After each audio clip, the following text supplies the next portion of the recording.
नमस्कार, आप देख रहे हैं साधना न्यूज। मैं हूं आपके साथ नेहा। चलिए बुलेटिन की शुरुआत करते हैं इस वक्त की बड़ी खबर के साथ। भोपाल से बड़ी खबर बता दें, जहां मध्य प्रदेश विधानसभा का बजट सत्र चल रहा है। आज भी सदन में हंगामे के आसार है। सदन में धार्मिक स्वतंत्रता विधेयक पर आज चर्चा होगी। सदन में गृह मंत्री नरोत्तम मिश्रा प्रस्ताव रखेंगे। होशंगाबाद का नाम नर्मदापुरम करने पर भी अशासकीय संकल्प यहां पर सामने रखा जाएगा। बता दें, राजगढ़ और रीवा के जर्जर सड़कों के मुद्दों पर ध्यान आकर्षण की होगा। तो ये तमाम ऐसे मुद्दे हैं जिसे लेकर आज सदन में चर्चा होगी और हंगामे की भी आसार है। इसके अलावा सदन में धार्मिक स्वतंत्रता विधेयक पर आज चर्चा होगी।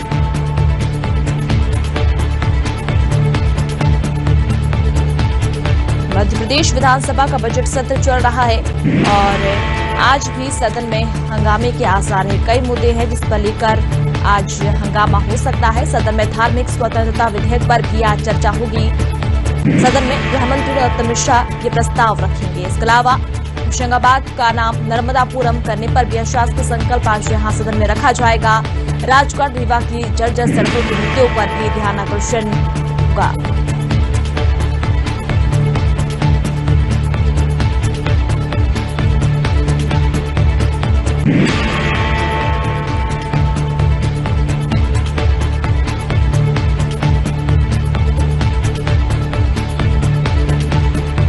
भोपाल से बड़ी खबर बता दें, मध्य प्रदेश विधानसभा का बजट सत्र चल रहा है। आज 10वां दिन है और आज सदन में हंगामे के आसार है। बजट पर भी चर्चा होगी। इसके अलावा सदन में धार्मिक स्वतंत्रता विधेयक पर भी चर्चा होगी। सदन में गृह मंत्री नरोत्तम मिश्रा इस प्रस्ताव को रखेंगे।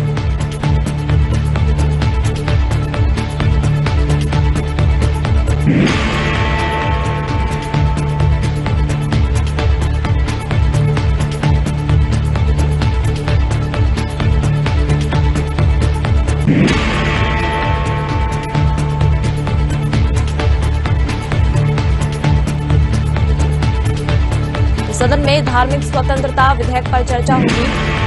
सदन में गृह मंत्री नरोत्तम मिश्रा इस प्रस्ताव को रखेंगे। इसके अलावा होशंगाबाद का नाम नर्मदापुरम करने पर भी अशासकीय संकल्प आज सामने रखा जाएगा। ध्यानाकर्षण में राजगढ़ रीवा की जर्जर सड़कों का मुद्दा भी उठाया जाएगा।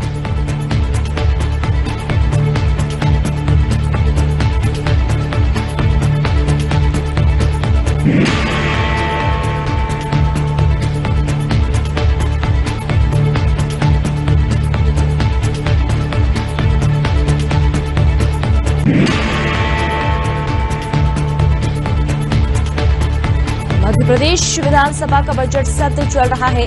आज भी सदन में हंगामे के आसार है। सदन में धार्मिक स्वतंत्रता विधेयक पर चर्चा होगी।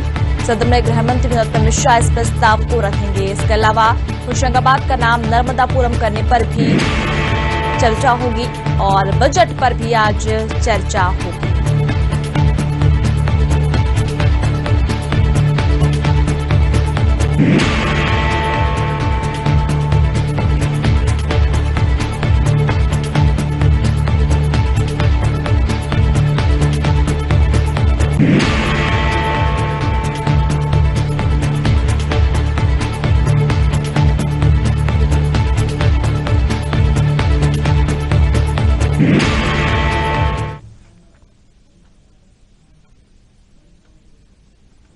और ज्यादा जानकारी के लिए संवाददाता अमीन बेग हमारे साथ लाइव बने हुए हैं। अमीन, विधानसभा का बजट सत्र चल रहा है। आज भी सदन में हंगामे के आसार है। ऐसे कौन कौन से मुद्दे हैं जिस पर आज चर्चा होगी?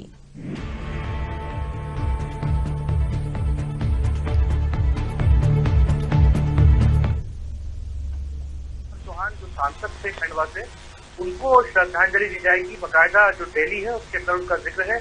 और जैसा कि तय हुआ है कि सत्ताधारी दल से 2 लोग और विपक्ष से 2 लोग जो है वो दो लोग जो है वो नंद कुमार चौहान को सदन में श्रद्धांजलि देंगे और उसके बाद प्रश्नकाल शुरू होगा। और जो सबसे महत्वपूर्ण बात की है वो खासतौर पर धर्म स्वतंत्रता विधेयक जो है डॉक्टर नरोत्तम मिश्रा जो संसदीय कार्य मंत्री भी हैं, गृह मंत्री भी हैं, वो सदन में जो है उस पर चर्चा शुरू करेंगे।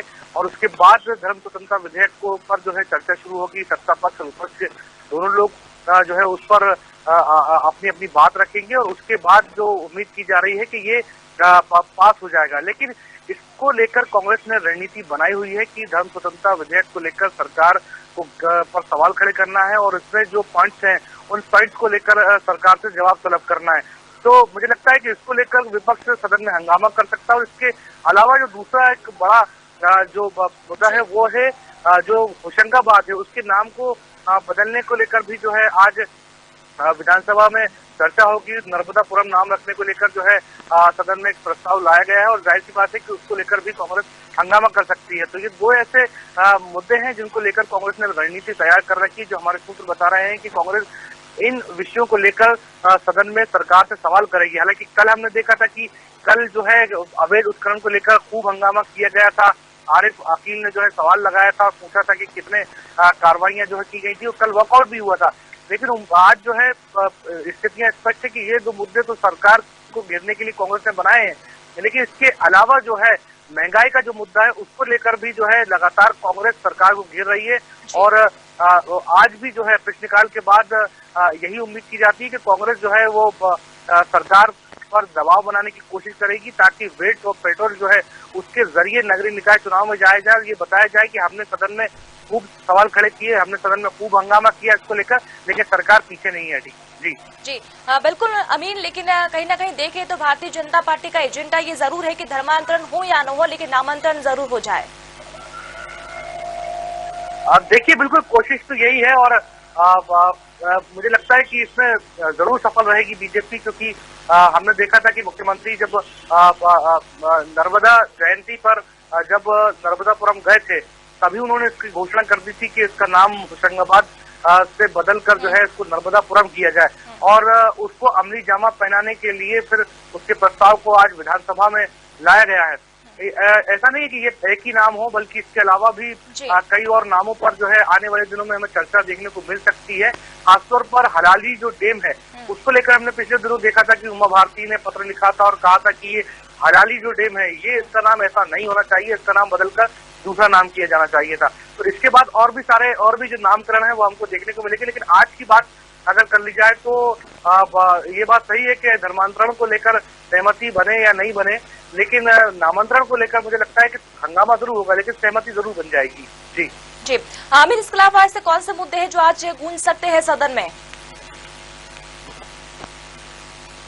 देखिए जैसा कि मैंने बताया कि ये जो कार्यसूची में जो मुद्दे हैं इसको लेकर तो सरकार को घेरने की कोशिश जो है कांग्रेस की है, लेकिन जो दूसरे जो बड़े मुद्दे हैं खासतौर पर जो हमने महंगाई का जिक्र किया, महंगाई की बात इसलिए हम कर रहे हैं क्योंकि अभी बजट पर चर्चा चल रही है। बजट पेश हुआ उसके बाद अब बजट पर चर्चा हो रही है और जब बजट पर चर्चा हो रही है तब बजट के सरकार की तरफ से जो पक्ष रखा जा रहा है उस पर कांग्रेस के जो विधायक हैं वो बहुत इंटरप्ट कर रहे हैं। उनका हर जो विभाग है, जब उस विभाग से बजट को लेकर चर्चा हो रही है तो कांग्रेसियों का ये कहना है कि जब आपकी आर्थिक स्थिति इतनी अच्छी नहीं है, आपका राष्ट्रीय घाटा जो है वो 80,000 के पार कर गया है, ऐसी परिस्थितियों में आप सब कुछ ऑल इज वेल करने की बात कर रहे हैं जो कि मुमकिन नहीं है।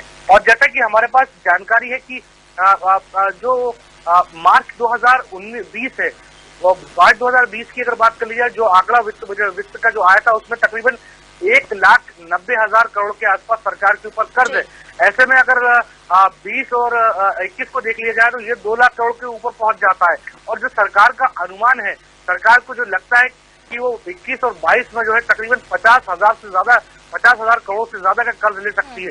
तो ऐसी स्थितियां में जब बजट पर चर्चा चल रही है तो मुझे लगता है कि विपक्ष ने इसको लेकर भी रणनीति बनाई हुई कि जब विभागवार चर्चा हो रही है और बजट के आवंटन को लेकर बातचीत इसमें हो रही है तब जो है सदन में सरकार को घेरा जाए। तो इस मुद्दे को लेकर भी सरकार पर कांग्रेस हमला करेगी। जी बिल्कुल अमीन, कल भी सदन में अवैध उत्खनन को लेकर चर्चा हुई थी, विपक्ष ने इस मुद्दे को उठाया था। इससे पहले भी जब विपक्ष सत्ता में था तब भी इस मुद्दे को उठाया गया था, लेकिन सत्ता जरूर परिवर्तित होगी, लेकिन ये मुद्दा वहीं के वहीं है।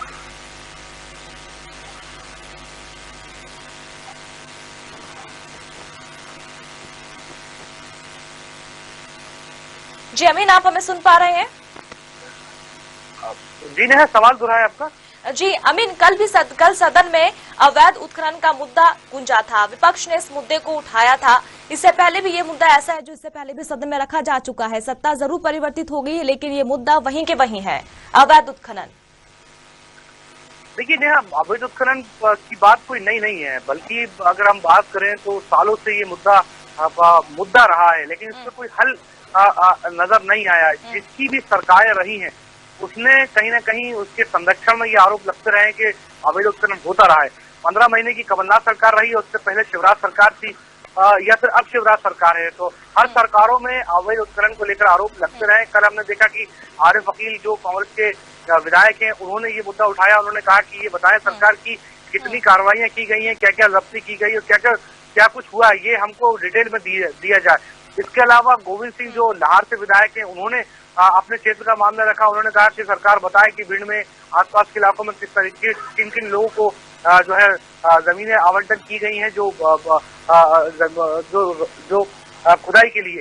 तो इस तरह के सवाल जब लगाए गए, खासतौर पर रेत का जो मुद्दा था वो बहुत कल चर्चा में था कि रेत का अवैध उत्खनन जारी है, खासतौर पर नर्मदा के पास से। और ये कहा गया जो मशीनें हैं, क्योंकि अभी तक ये बात कही जा रही थी, जब पिछली बार नीति बनाई गई थी तब ये कहा गया था कि नर्मदा के आसपास कोई भी मशीन का इस्तेमाल नहीं किया जाएगा, लेकिन कांग्रेस ने आरोप लगाया कि मशीनों से जो है रेत निकाली जा रही है, जिससे कि नर्मदा नदी का जो पर जो है संकट घेरा गया। इसके अलावा और भी जो जहाँ से रेत निकाली जाती है, तो ये अवैध उत्खनन हो रहा है, वहां पर संकट की स्थितियां हो गई और सरकार के संरक्षण में तमाम चीजें की जा रही हैं। हालांकि कल हमने जो विभाग के मंत्री हैं उनसे भी बात की थी, बृजेंद्र प्रताप सिंह से, तो उन्होंने ये कहा था कि ऐसी स्थितियां नहीं है जिसमें आप ये कहें कि अवैध उत्खनन बहुत बड़े पैमाने पर चल रहा है। जहां चल रहा है वहां पर सरकारें कार्रवाई कर रही हैं। उन्होंने कई जगहों का हवाला दिया। भिंड का बृजेंद्र प्रताप सिंह ने हवाला दिया कि 50 से ज्यादा लोगों पे कार्रवाई की गई, मशीनें जब्त की गई। तो सरकार की अपनी अलग दलील है कि हम लगातार कार्रवाई कर रहे हैं, लेकिन विपक्ष का ये कहना है कि सरकार के संरक्षण में ही ये तमाम चीजें चल रही हैं। जी चलिए, शुक्रिया अमीन हमसे जुड़ने के लिए। तो सदन में आज भी हंगामे के आसार है। कई ऐसे मुद्दे हैं जो आज सदन में गूंजने वाले। इसके अलावा होशंगाबाद का नाम नर्मदापुरम करने पर भी आज यहां पर चर्चा होगी। इसके अलावा कई ऐसे मुद्दे हैं जिस पर चर्चा होगी। बजट पर भी आज सदन में चर्चा होगी। बता दें आपको कि मध्य प्रदेश विधानसभा का बजट सत्र चल रहा है और आज भी सदन में हंगामे के आसार है।